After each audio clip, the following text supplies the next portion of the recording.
Today we're talking about how to make a micro-budget film look like it costs $1 million. And that's no easy task. But what I found is that people can make micro-budget films look like micro-budget films. I've seen a lot of it. And I even hear it sometimes in the pitch stage when they'll say, yeah, I can make a film micro-budget. And I'll throw out the micro-budget because there are a lot of filmmakers making these days, because on the other side, the seller's market, the revenue doesn't exist that it used to, and it seems that there's a bigger hole, and it's becoming these studios 15 million and up, and these micro-budget films that are $500,000 and under, $200,000 and under, $100,000 and under, even $50,000 movies. Okay, and what I'm getting at here is that sometimes those pitches from the filmmakers, they'll say, I can make a micro-budget film, and they'll say, yeah, it's just this one guy, he's stuck in a bathroom and he's having monologues in the mirror or something like that. That's not what we're talking about. We're talking about taking a film that you may have only spent $100,000 on and making it look like it cost $1 million. Okay, so how do you do that? Well, there are a couple cheat codes, so to speak.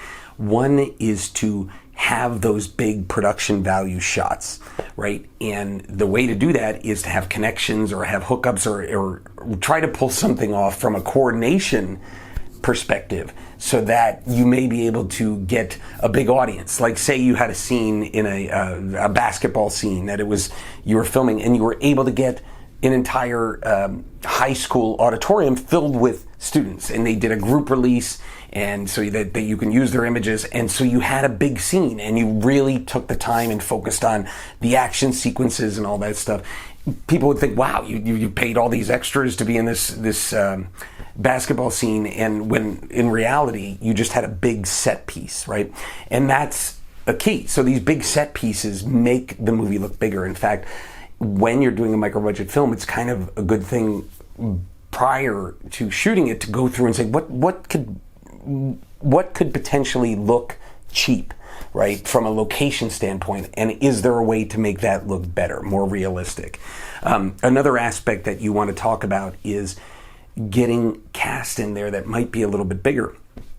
If you have a movie for $100,000, maybe you had to pay $25,000 to get someone that has a little bit of pop. They may have done some TV in the past and they're known, and they can do your micro-budget film, and they're excited about the role. They're not just doing you a favor. They're coming in and they're actually doing a great job.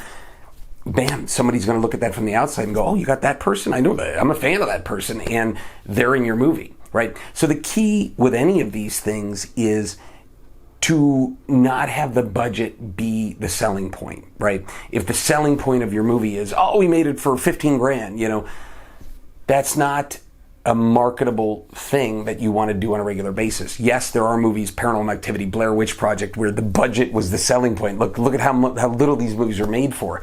But in this case, when we're talking about making it look like $1 million, you want to have that production value, and the production value could be the location set pieces, it could be the cast, and then the other thing could be the crew. If you had to go down the crew list and ask me what is the most important thing for production value, there are two things, and I don't know which one I'd put higher. I'm gonna make an estimation here as to who I'd pick higher, but it comes down to the DP or the DOP, the director of photography, okay, the person shooting the movie, or the sound recordist, right? And again, I don't know, and I'd have to say sound is probably a little bit more important, because I'll always say a grainy picture with great sound will always look better than the most beautiful picture with bad sound. So you want to make sure the sound is professionally done. That will give you a leg up on production value. So like I said, say you really found professional crew. You got that young kid that's right out of film school that is excited to capture these incredible images. That could set you apart, where people go, wow, look at this shot, like it's a crane shot or something like that, but they were able to do it with the equipment they had or with the drones that they had, and it looked incredible and increases the production value. So ultimately, to make it look bigger, you have to pull favors, you have to coordinate stuff, you have to really plan to do the right thing as far as advanced planning of the movie. And if you can do that, you might just get away with making a movie look like $1 million. Hey everybody, quick pitch on the Movie Producer Mastermind at Filmmaking Stuff HQ. If you want to learn how to finance your film, make your film, and then sell it and distribute it, this is where you need to be. It's the ultimate resource for putting your movie together. If you want to make your dream come true, you're going to want to check it out.